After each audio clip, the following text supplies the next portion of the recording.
This Thursday we celebrate Veterans Day. All of our heroes who have sacrificed so much for the freedoms that we are allowed to continue to enjoy.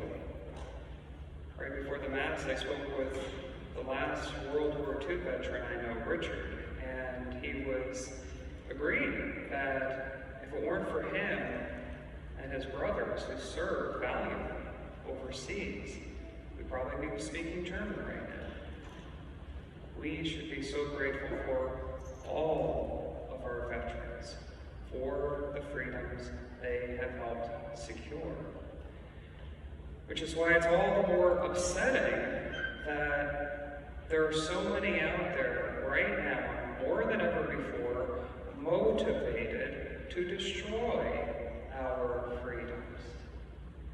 Which is why we must be more motivated than ever before to truly, selflessly love. To love the same way the widows did in today's readings, to love the same way Jesus already loves us.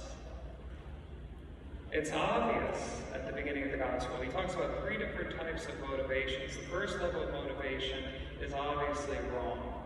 Motivated for self-interest, placing yourself number one, doing whatever you need to do to put yourself first, no matter what, no matter who you hurt along the way.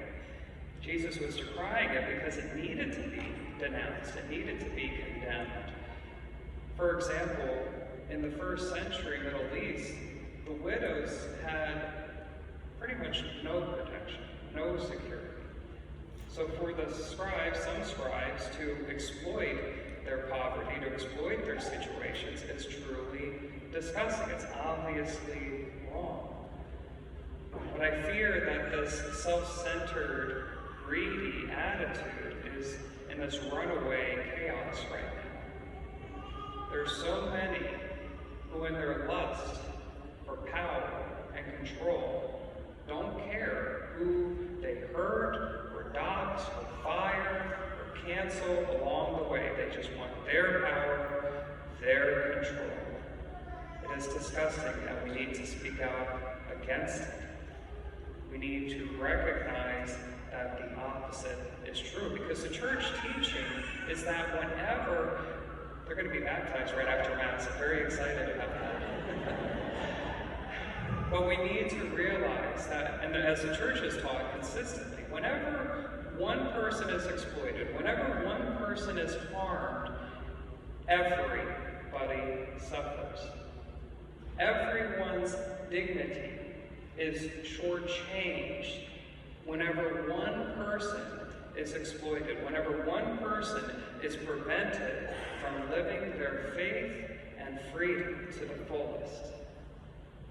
That is why we must continue to strive to live this selfless motivation. The motivation to strive to do everything without any self-interest. The other donors in today's gospel were trying to have it both ways. They were giving money that they could do without, and they were doing it still for themselves. Because in that temple area, there were different receptacles for each denomination. So whenever somebody made their donation, everyone knew not only who was making the donation, but how much they were donating. So it's obvious the sound of donating a penny is very different from the sound of donating a $50. So everyone knew, oh, they gave this much, she gave that much. So it was crystal clear by the sound. The widow gave only that much.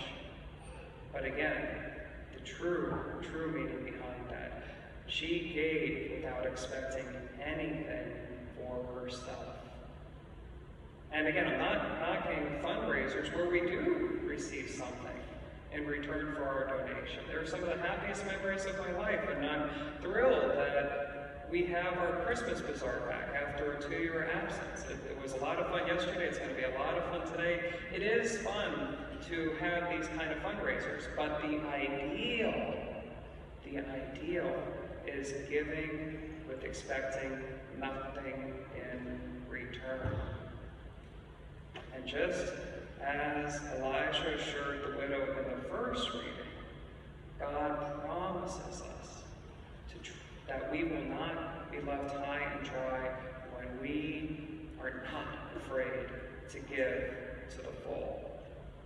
Because the widow gave to the full, Jesus praised her on the spot instantly. And at the end of the day, only the praise of Jesus matters. Jesus lifted her up as the model, as the example to follow, which paralleled his example of giving everything he had on the cross.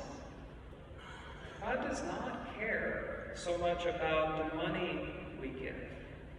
He cares about the generosity we have. We need to have that motivation of true generosity, and that is based on an ever-deepening awareness that everything we have and everything we are is from God. Happy Thanksgiving's in a couple weeks. To truly reflect on that reality. Every blessing, every gift, every talent is from God. His mercy, His presence directly through others. The more you truly grasp that with the heart, the more you're on fire for wanting to show a true gratitude with all your being. This conviction that makes you want to show how grateful you are. How you want to make sure that you're using all of your blessings in the absolute best way possible. It's not just a generosity of money, it's a generosity of everything. Our time, our energy, our intellect. Just one example, I have always known that there's a one-on-one correlation between the fact that the United States is the most generous nation in the history of the world and the fact that we are the freest nation in the history of the world, which is exactly why a good use of your generosity is by making sure we do everything we can to preserve the freedoms that are being attacked. Educate those around you into the gifts of these freedoms, how we've received them, what they mean, how fortunate we are to have them. Educate those through our Constitution, through our history. Not everything in our history is a source of shame. Organize with others to let them know they are not alone. We are on the winning side. Donate to causes that are fighting for our liberties. And I'm going to get a lot of flack. I get mail every week about these homilies. But we have to act. We have to support each other, especially when the times get tough. Because again, people are going to continue to be doxxed and canceled and fired. We need to generously support each other in gratitude for our freedoms, and God will continue to give us more than we need to see things through. So happy we're celebrating Veterans Day, because like Memorial Day, it reminds us freedom is not free. And although it breaks my heart that many are actively trying to destroy our freedoms because they're motivated by power and control and selfishness, we must, this is the precise key, be motivated by a selfless love. A selfless drive to do all we can to love the way we were meant to love, to preserve the liberties that allow us to love, so that our children and grandchildren can rest assured that they will be able to love in the same